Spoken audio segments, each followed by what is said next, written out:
ಎಲ್ಲ ಒಂದು ಪ್ರಥಮ PC ವಿದ್ಯಾರ್ಥಿಗಳಿಗೆ ಟ್ರೂಸಿಕ್ ಅಫಿಸಿಯಲ್ ಚಾನಲ್ಗೆ ಸ್ವಾಗತ. ನಾನು ಚೇತನ್ ಸಿಕ್ಕೆ.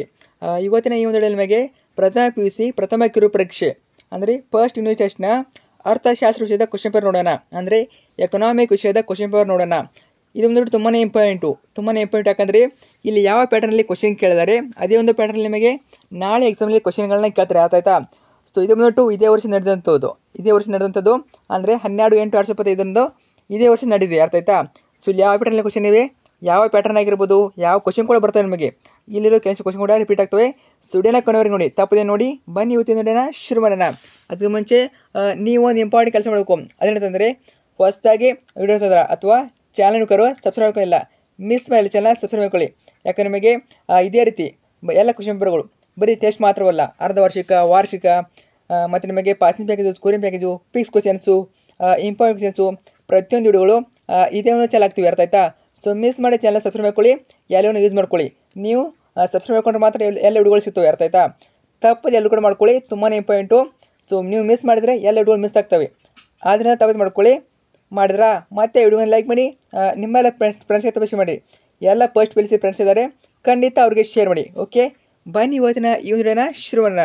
ಮೊದಲಾಗಿ ಪ್ರಥಮ ಕಿರು ಪರೀಕ್ಷೆ 2025 ನಿಮಗೆ 40 ಮಾರ್ಕ್ಸಿಗೆ ಎಕ್ಸಾಮ್ ಬರ್ತದೆ. ಅರ್ಥ ಆಯ್ತಾ?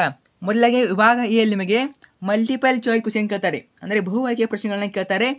ಇಲ್ಲಿ 3 ಮಲ್ಟಿಪಲ್ ಕೇಳಿದ್ದಾರೆ ನೋಡಿ. ಅಲ್ಲಿ ನಿಮ್ಮ ಕಾಲೇಜಲ್ಲಿ ಸ್ವಲ್ಪ ಜಾಸ್ತಿನೂ ಕೇಳ್ಬೋದು, 4 ಕೇಳ್ಬೋದು, 5 ಕೇಳ್ಬೋದು.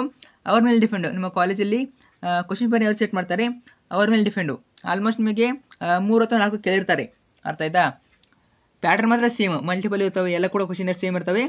ಬಟ್ ಕ್ವಶನ್ನು ಹೆಚ್ಚು ಕಡಿಮೆ ಆಗ್ಬೋದು, ಒಂದು ಜಾಸ್ತಿ ಆಗ್ಬೋದು, ಒಂದು ಕಡಿಮೆ ಆಗ್ಬೋದು.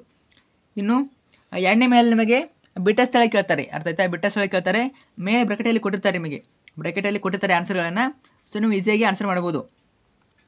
ಇಲ್ಲಿ ನೋಡಿ ಕ್ವಶನ್ ನಂಬರ್ 4 ನೋಡಿ. ನೀವು ಸರಿಗಳನ್ನು ಕರೆಸಿದಾಗ ನಿಮ್ಮನ್ನು ಡ್ಯಾಶ್ ಎಂದು ಕರೆಯೋರು ಏನಂತ ಕರೀತಾರೆ? ಅನುಭೋಗಿ ಅಂತ ಕರೀತಾರೆ. ಇನ್ನು ಪ್ರಶ್ನೆ 5,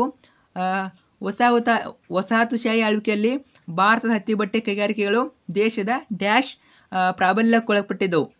ಏನಾಗ್ತದೆ ಇದು? ಆಲ್ಮೋಸ್ಟ್ ಇದು ಬ್ರಿಟನ್ ಆಗ್ಬೋದು ಅಂತೀನಿ, ಬ್ರಿಟನ್ ಆಗ್ತದೆ ಇದು. ಇನ್ನು ಪ್ರಶ್ನೆ 6, ಹೊಸ ತಂತ್ರಜ್ಞಾನವನ್ನು ಅಳವಡಿಸಿಕೊಳ್ಳುವುದಕ್ಕೆ ಡ್ಯಾಶ್ ಎಂದು ಕರೆಯುತ್ತಾರೆ, ಆಧುನೀಕರಣ ಎಂದು ಕರೀತಾರೆ. ಅರ್ಥ ಆಯ್ತಾ? ಇನ್ನು 3ನೇ ಮೇನಲ್ಲಿ ಹೊಂದಿಸಿ ಬರೆಯರಿ ಬರ್ತವೆ. ಬ ಅಂತ 2 ಭಾಗ ಕೊಡ್ತಾರೆ, ಅಲ್ಲಿ 4 ಕೊಡ್ತಾರೆ, ಬ ಅಲ್ಲಿ 5 ಕೊಡ್ತಾರೆ. ನೀವು ಹೊಂದಿಸಿ ಬರೀಬೇಕು. ಅರ್ಥ ಆಯ್ತಾ? ಪೈಲಟ್ ಸಮೀಕ್ಷೆ, ದೂರವಾಣಿ ಸಂದರ್ಶನ, ಪ್ರಧಾನಮಂತ್ರಿ ಕೋಟ, ಇದು ಕೂಡ ನಿಮಗೆ 4 ಮಾರ್ಕ್ಸ್ ಕ್ವಶನ್ ಕೇಳ್ತಾರೆ. ನಂತರ ಬರುವಂಥದ್ದು ನಿಮಗೆ ಈ ಕೆಳಗಿನ ಪ್ರಶ್ನೆಗಳಿಗೆ 1 ವಾಕ್ಯದಲ್ಲಿ ಉತ್ತರಿಸಿ. 1 ವಾಕ್ಯದಲ್ಲಿ ಅಂದರೆ 1 ಮಾರ್ಕ್ಸ್ ಕ್ವಶನ್ಸು. ಯಾವುದು ಕ್ವಶನ್ ಕೇಳ್ತಾರೆ ಅಂದರೆ 8ನೇ ಕ್ವಶನ್ನು, ಒಟ್ಟು ದೇಶೀಯ ಉತ್ಪನ್ನದ ಅರ್ಥ ನೀಡಿ. ಪ್ರಶ್ನೆ 9, ಅರ್ಥಶಾಸ್ತ್ರ ಎಂದರೇನು? ಪ್ರಶ್ನೆ 10, ಚಲಕೆ ಎಂದರು. ಇಂಪಾರ್ಟೆಂಟು. ಇಲ್ಲಿರೋ ಕ್ವಶನು ಕೂಡ ರಿಪೀಟ್ ಆಗ್ಬೋದು, ಚೆನ್ನಾಗಿ ನೋಡ್ಕೊಳ್ಳಿ. ಮತ್ತು ಚಾನಲ್ ಕೂಡ ನಿಮಗೆ ಎಲ್ಲ ಕ್ವಶನ್ ಬರ್ತವೆ, ಕನ್ನಡ, ಇಂಗ್ಲೀಷು ಮತ್ತು ಎಲ್ಲ ಸಬ್ಜೆಕ್ಟ್ ಇರ್ತವೆ, ಆರ್ಟ್ಸು, ಕಾಮರ್ಸ್, ಸೈನ್ಸು, ಅದನ್ನು ಕೂಡ ನೋಡ್ಕೊಳ್ಳಿ. ಇನ್ನು ನೆಕ್ಸ್ಟ್ ಬರುವಂಥದ್ದು ವಿಭಾಗ ಬಿ. ಈ ಕೆಳಗಿನ ಯಾವುದಾದ್ರೂ 2 ಪ್ರಶ್ನೆಗಳಿಗೆ 4 ವಾಕ್ಯಗಳು ಉತ್ತರಿಸಿ, ಅಂದರೆ 2 ಮಾರ್ಕ್ಸ್ ಕ್ವಶನ್ಸು. ಇಲ್ಲಿಂದ ನಿಮಗೆ ಚಾಯ್ಸ್ ಇದ್ದರೆ ಸ್ಟಾರ್ಟ್ ಆಗ್ತವೆ. ಇಲ್ಲಿ 3 ಕ್ವಶನ್ ಕೊಟ್ಟಿದ್ದಾರೆ, ಅದರಲ್ಲಿ 2 ಬರಬೇಕು. ಅರ್ಥ ಆಯ್ತಾ? ಪ್ರತಿಯೊಂದಕ್ಕೂ 2 ಅಂಕ, ಟೋಟಲಾಗಿ 4 ಮಾರ್ಕ್ಸು. ಆಮೇಲೆ ಈ ಕೆಳಗಿನ ಯಾವುದಾದ್ರು 2 ಪ್ರಶ್ನೆಗಳಿಗೆ 4 ವಾಕ್ಯಗಳು ಉತ್ತರಿಸಿ. ಇದು ಕೂಡ ಸೇಮು, ಅದನ್ನು 2 ಭಾಗ ಮಾಡ್ತಾರೆ. ಇಲ್ಲಿ ಕೂಡ ನಿಮಗೆ 3 ಕೊಟ್ಟಿದ್ದಾರೆ, 2 ಬರಬೇಕು, ಟೋಟಲಾಗಿ 4 ಮಾರ್ಕ್ಸು, ಪ್ರತಿಯೊಂದಕ್ಕೂ 2 ಅಂಕ. ಆಮೇಲೆ ಬರುವಂಥದ್ದು ನಿಮಗೆ ವಿಭಾಗ ಸಿ. ಇಲ್ಲಿ ಬಂದ್ಬಿಟ್ಟು ನಿಮಗೆ ಈ ಕೆಳಗಿನ ಯಾವುದಾದ್ರೂ 1 ಪ್ರಶ್ನೆಗಳನ್ನು 12 ವಾಕ್ಯಗಳು ಉತ್ತರಿಸಿ, ಅಂದರೆ 4 ಮಾರ್ಕ್ಸ್ ಕ್ವಶನ್ಸು. ಅರ್ಥ ಆಯ್ತಾ? 4 ಮಾರ್ಕ್ಸ್ ಕ್ವಶನ್ಸು 2 ಕೊಟ್ಟಿದ್ದಾರೆ, 2 ಒಂದೇ ಬರಬೇಕು. Very important questions. Question number 17 ನೋಡಿ. ಸಂಖ್ಯಾಶಾಸ್ತ್ರವು ಅರ್ಥಶಾಸ್ತ್ರ ಅಧ್ಯಯನಕ್ಕೆ ಹೇಗೆ ನೆರವಾಗಿದೆ ಎಂಬುದನ್ನು ಸಂಕ್ಷಿಪ್ತವಾಗಿ ವಿವರಿಸಿ. Very important. ಮತ್ತು ಪ್ರಶ್ನೆ 18, ಮಾದರಿ ಆಯ್ಕೆಯ ದೋಷವನ್ನು ಸಂಕ್ಷಿಪ್ತವಾಗಿ ವಿವರಿಸಿ. ವೆರಿ ಇಂಪಾರ್ಟೆಂಟ್ ನೋಡ್ಕೊಳ್ಳಿ. ಆಮೇಲೆ ನಿಮಗೆ ಮತ್ತೊಂದು ಮೇನಲ್ಲಿ ಸೇಮ್ ಕ್ವಶನ್ಸು. ಅರ್ಥ ಆಯ್ತಾ? 4 ಮಾರ್ಕ್ಸಿಗೆ ಸೇಮ್ ಇರ್ತದೆ.